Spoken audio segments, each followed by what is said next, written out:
Puskás Zoltán és Sebők Zsolt egymással szemben. Sebőknek voltak már óriási bravúrjai, és van még egy! Aztán visszadó gól! Hát ez hihetetlen! Ez hihetetlen! Gyurica! Ez nem igaz!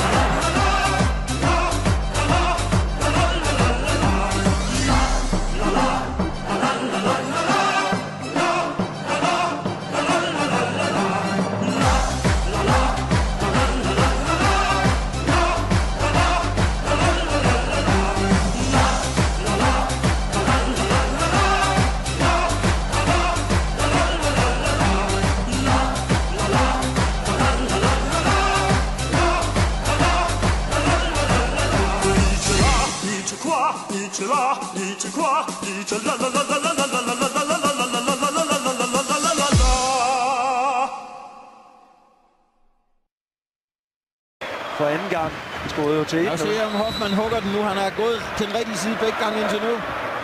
De spiller den kort til. Nej. De har stort overskud her i aften.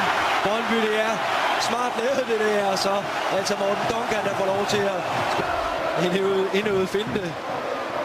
Men Hoffmann har selvfølgelig... Han gik så til den rigtige side. Ja. Hoffmann, manden. Ja, nærmest. En ydmygelse af Vejle-spiller, det her. Det må man sige. Det er så på negativ side, men jeg synes, det er fin underholdning. Det er selvfølgelig, fordi de har det også.